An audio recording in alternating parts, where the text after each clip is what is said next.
On imagine le scénario que, par exemple, vous êtes enseignant en français. Peut-être que vous ne l'êtes pas vrai, mais sinon, on se met dans la tête d'un enseignant en français qui montre son classroom à un collègue, puis qui fait Hey, j'ai fait une grille d'évaluation pour ce travail-là. Et cette grille-là, vraiment, ça se passe, c'est vraiment bien, là, viens voir. Ça a bien marché, une belle activité avec mes élèves et en plus, j'ai fait la grille d'évaluation. Puis au fond, ce que j'ai fait, c'est la grille d'évaluation que tout le monde utilise. C'est pas une grille d'évaluation que j'ai inventée là, de zéro, mais c'est une grille d'évaluation qui est très normale pour un enseignant en français. On imagine que mon collègue qui vient voir ma grille d'évaluation, à qui je la partage, il est là, t'as bien travaillé, c'est bien fait, les points sont tous corrects, c'est parfait, mais est-ce que je peux la prendre pour mon classroom? Alors là, si on regarde à première vue, il n'y a aucun moyen de la partager entre collègues, la grille d'évaluation. Il n'y a pas moyen de la faire facilement avec un bouton, envoyer ça dans le classroom de mon collègue. On ne peut pas faire ça. Par contre, il y a un moyen de le faire assez facilement. Il y a un moyen de se partager les grilles d'évaluation entre collègues. Je vous montre comment faire rapidement. Alors, je m'en viens ouvrir ma grille d'évaluation.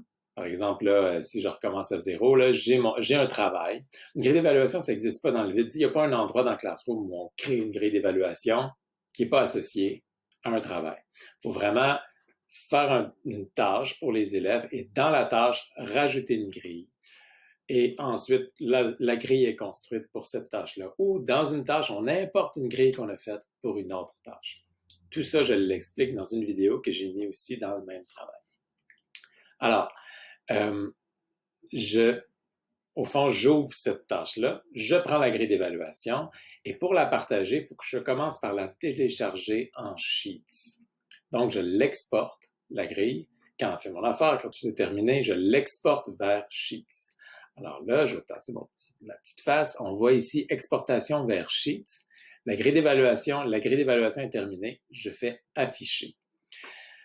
J'ai un nouvel onglet s'ouvre et je me retrouve automatiquement dans mon Google Sheets. Le conseil que je vous donne, c'est touchez pas à rien. Si vous avez à l'éditer, éditez-la une fois qu'elle est revenue dans Classroom.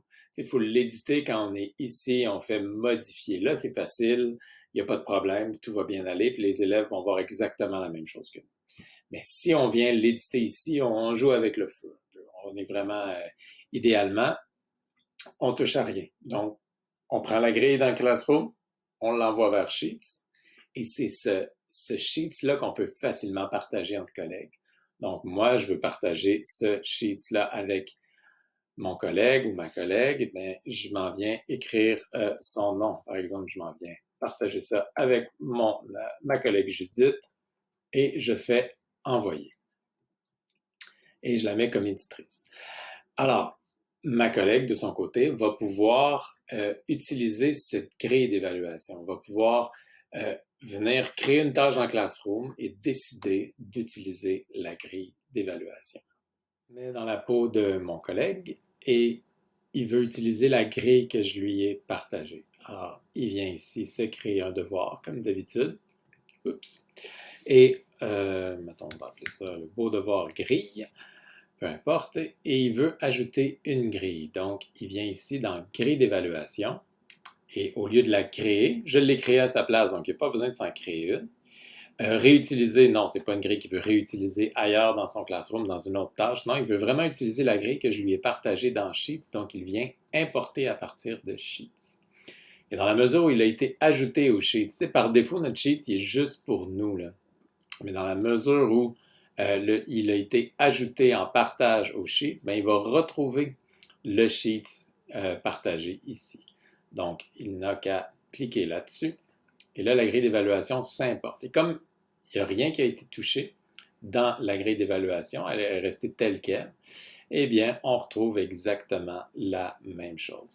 Et à ce moment-là, mon collègue, ben, il peut venir changer le barème de points, changer les critères, ajouter des critères, en enlever. Il peut complètement le modifier, faire ce qu'il veut avec la grille. Ça va être vraiment à son goût et ça va rien, il va avoir aucun impact dans mon classroom à moi, dans ma grille à moi. Il n'y a rien qui change de ce côté-là. C'est vraiment dans son classroom que ça se passe. Alors, c'est très pratique pour se partager une grille de base qu'ensuite tout le monde peut modifier comme il veut. Moi, j'imagine bien ce genre de choses-là se faire en équipe. Donc, on a une équipe de profs, comme je garde mon exemple de prof de français, on a une équipe de profs de français qui se casse la tête pour faire de belles grilles et qui se les partagent entre collègues grâce à Sheets. Alors, le principe qu'il faut retenir, c'est on télécharge la grille en Sheets, on partage le Sheets, et ensuite chacun peut aller piger dedans pour importer ce Sheets-là dans son propre classroom.